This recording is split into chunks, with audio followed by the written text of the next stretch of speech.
অনেক বছর আগের কথা। মধুপুর গ্রামে কানাই নামে এক গরিব চাষি বসবাস করত। কানাইয়ের বউ ছিল মালতী। মালতী ঘরের কাজ সামলাতো, আর কানাই চাষবাস করে দিন যাপন করত। কানাই আর মালতীর একমাত্র মেয়ের নাম ছিল মিনি। মিনি খুব সহজ সরল নিষ্পাপ এক শিশু ছিল।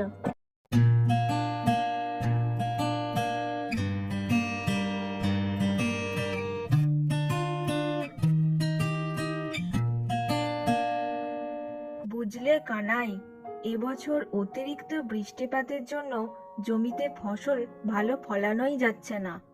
ভাবছি চাষবাস আর করব না। আমার ঘরে কিছু মুরগি আছে, ভাবছি মুরগির ব্যবসাই করব। তুমি কি করবে কানাই? হরিদা, তোমার নয় মুরগি আছে, আমার তো সেটুকুও নেই। তুমি তো জানো আমার অবস্থা কিরকম।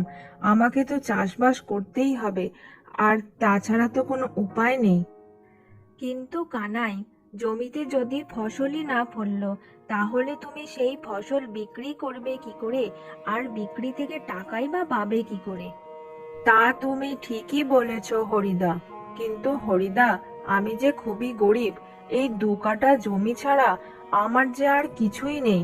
আমি নিজেও জানি না স্ত্রী আর সন্তানকে কি খাওয়াবো। সেই জন্যই তো বলছি কানাই, বিষয়টা নিয়ে একটু ভেবে দেখো। আমি জানি হরিদা, তুমি সবসময় সৎ পরামর্শই দিয়েছো। ঠিক আছে, আমি এখন বাড়ি যাই, পরে আবার কথা হবে। হ্যাঁ কানাই, যাও।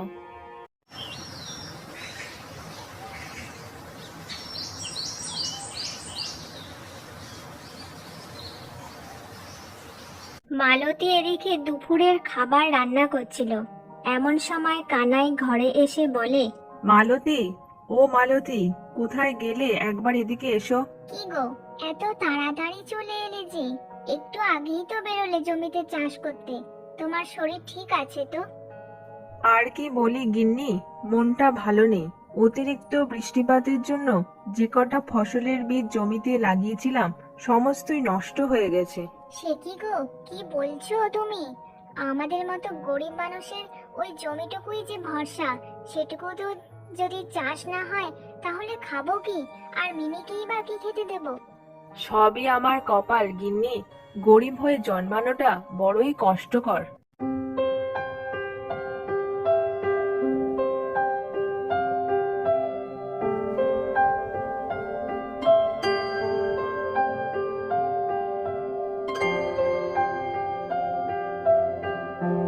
হায় হায়, হে ভগবান, খাবো কি ঠাকুর? মিনিটা আমার ইলিশ মাছ খেতে কত ভালোবাসে। ভাতের সাথে দুটো সবজি ভালো করে দিতে পারি না, তার মধ্যে চাষবাসও প্রায় বন্ধের দিকে। কি খাবো আর মিনিকেই বা কি খেতে দেব? হে ঠাকুর, কারোর তো ক্ষতি করিনি, কিছু তো পথ দেখাও ঠাকুর, কিছু তো পথ দেখাও।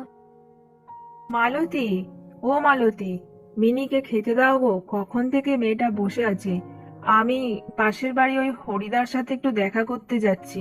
মা জানো, আজকে চাপাতের বাড়িতে ইলিশ মাছ রান্না হচ্ছিল। কি সুন্দর গন্ধ বেরোচ্ছিল। আমাকেও একদিন ইলিশ মাছ খেতে দেবে তো মা? হ্যাঁ মিনি, আমরাও একদিন ইলিশ মাছ খাবো, খুব মজা করব। মা, খেতে দিয়ে দাও, আমার না খুব খিদে পেয়ে গেছে। দিচ্ছি দিচ্ছি, এই তো ভাত হয়ে এসছে, এক্ষুনি খেতে দিচ্ছি। এ কি, সাদা ভাত আর পেঁয়াজ? রোজ রোজ ভাত আর পেঁয়াজ খেতে ভালো লাগে না। আজ একটু কষ্ট করে খেয়ে নে, কালকে ভালো কিছু রান্না করে দেবো মিনি। হে ভগবান, পরের জন্মে যেন গরিব হয়ে আর না জন্মাই, সন্তানের মুখে যেন দুবেলা দুমুঠো ভালো খাবার তুলে দিতে পারি।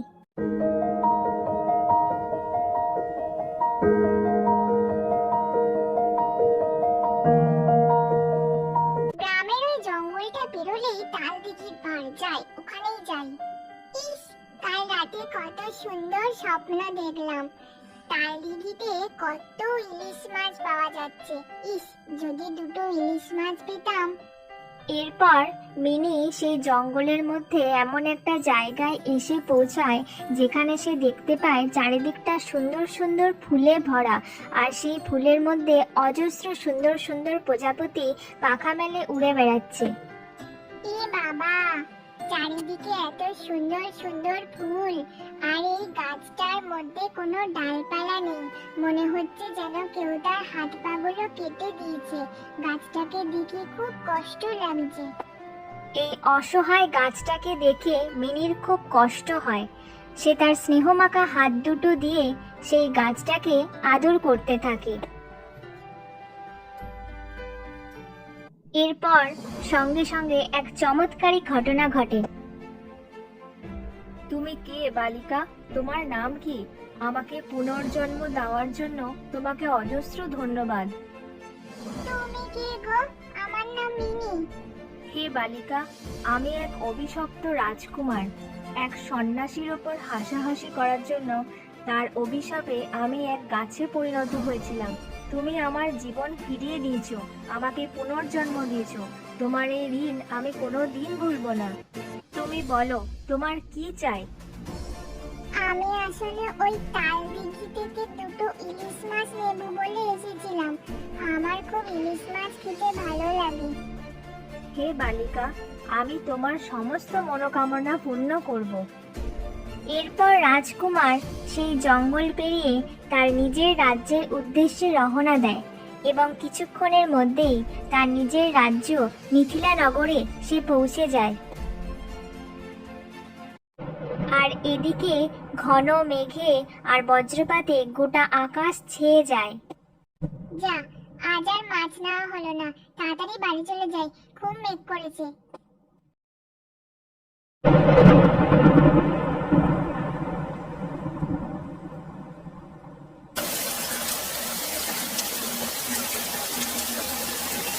ঘরে ফেরার পর মিনির খুব জ্বর এসে যায়। ওগো শুনছো? ওই যে বিকালে খেলতে গেল মিনি, তারপর এসেই জ্বরে পড়ে গেল। ওফ, এই মেয়েটাকে নিয়ে আর পারি না। এখন বর্ষাকাল, আবহাওয়া এমনিই ভালো নেই, এখন আবার বাইরে খেলতে যাওয়ার কি দরকার ছিল? ওগো, এখন এইসব কথা বলে কোনো লাভ হবে না। মিনি আমাদের একমাত্র মেয়ে।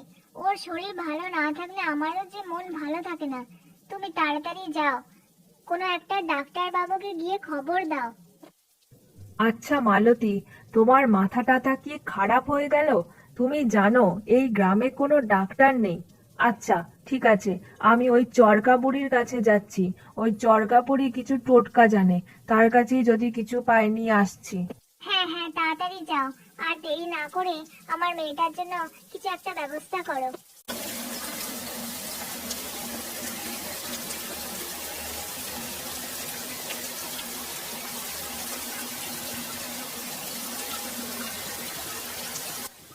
এই তো সেই চরকা বুড়ির বাড়ি।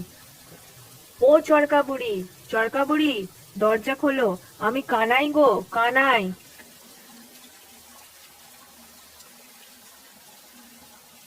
এত রাতে এইখানে কি মনে করে বাবা? চরকা বুড়ি, আমার মেয়ের খুব জ্বর, তুমি কিছু একটা টোটকা অন্তত দাও। এইখানে দাঁড়া, আমি এখনই নিয়ে আসছি। এই নে, এই পুটলিটা তোর মেয়ের মাথার কাছে রাখবি, তাহলেই আজ রাতের মধ্যেই জ্বর সেরে যাবে। তুমি আমার অনেক উপকার করলে চরকা বুড়ি, এখন আমি যাই, তাড়াতাড়ি চলে যাই।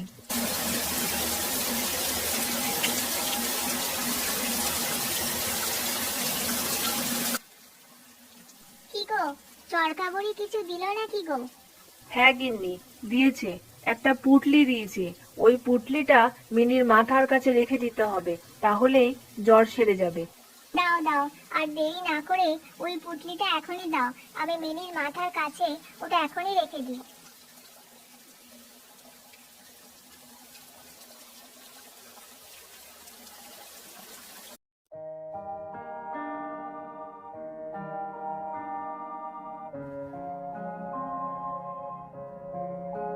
মিনি, ওঠ, সকাল হয়ে গেছে। কিরে, শরীর কেমন আছে? একদম ঠিক আছে, জ্বর কমে গেছে। সেই দিন সকালেই সেই মিথিলা নগরের রাজকুমার চন্দ্রাপীর সেই মিনির বাড়ির উদ্দেশ্যে রওনা দেয়। আমি মিথিলা নগরের রাজকুমার চন্দ্রাপীর। আপনি কি মিনির মা? রাজকুমার, আপনি রাজকুমার, আমার মিনি কি কিছু ভুল করেছে? মিনি মিনি তো আমার প্রাণ বাঁচিয়েছে। আজ মিনির জন্যই আমি সশরীরে এখানে দাঁড়িয়ে আছি। মিনি আপনার প্রাণ বাঁচিয়েছে? সেটা কি করে সম্ভব? এরপর সেই রাজকুমার সমস্ত ঘটনা খুলে বলে। সে জানায় সে মিথিলা নগরের রাজকুমার চন্দ্রাবীর। সে একদিন জঙ্গলে শিকারের উদ্দেশ্যে বেরিয়েছিল। সেখানে এক সন্ন্যাসীর রূপ দেখে সে সন্ন্যাসীর ওপরে হাসাহাসি শুরু করে দেয়। এতে সন্ন্যাসী রেগে গিয়ে তাকে অভিশাপ দেয়, আর সেই অভিশাপের ফলে সে একটা গাছে পরিণত হয়। সন্ন্যাসী এও বলে যদি কোনো নিষ্পাপ সরল শিশু তাকে স্পর্শ করে তবেই তার মুক্তি হবে। তারপর মিনির স্পর্শে সে নতুন করে জীবন ফিরে পায়, তার পুনর্জন্ম হয়। রাজকুমার, আমরা গরিব মানুষ, কিন্তু আমার মেয়ে আপনার প্রাণ বাঁচিয়েছে, সেটা শুনে সত্যিই আমি আজ খুব গর্বিত। তাহলে আমার শেষ ইচ্ছাটা রাখুন। আমার মিথিলা নগরীতে আপনাদের সবাইকেই নিয়ে যেতে চাই। সেখানের মহলে আপনারা সুখে শান্তিতে বসবাস করবেন। এরপর কানাই, মালতী তাদের একমাত্র মেয়ে মিনিকে নিয়ে মিথিলা নগরীতে সুখে শান্তিতে বসবাস করতে শুরু করে।